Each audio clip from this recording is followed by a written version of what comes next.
ശത്രുതയുള്ള ആൾ പോലും നമ്മുടെ ഉമ്മാത്തവസരം സംബന്ധിച്ച് അങ്ങനെ പറയും. വേണുഗോപാൽ നമ്മുടെ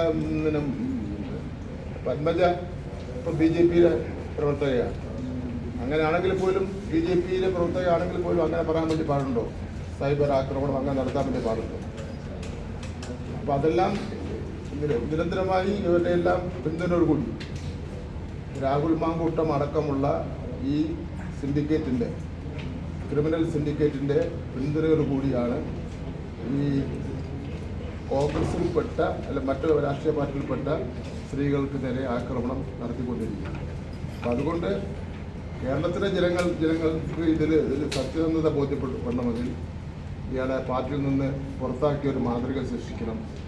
അയാളെ രാജിവെക്കുന്നതിന് വേണ്ടി ആവശ്യപ്പെടണം. രാജിവെക്കുന്നതിന് വേണ്ടി അവർ തയ്യാറാവാത്തത് അവർക്ക് മനസ്സിലായി. കെട്ടിവെച്ച കാശ് പോലും പാലക്കാട് നിന്ന് ഇനി കോൺഗ്രസ് മത്സരിച്ചാൽ കിട്ടില്ല എന്നുള്ള കാര്യം നമുക്ക് ബോധ്യപ്പെട്ടു.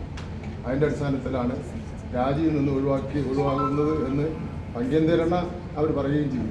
കാരണം ഇനിയിപ്പോൾ ഒരു ഉപതെരഞ്ഞെടുപ്പിനെ ഫേസ് ചെയ്യാൻ വേണ്ടി കഴിയില്ല എന്നും ബഹുമാനപ്പെട്ട പ്രതിപക്ഷ നേതാവ് പറയുകയും ചെയ്യും.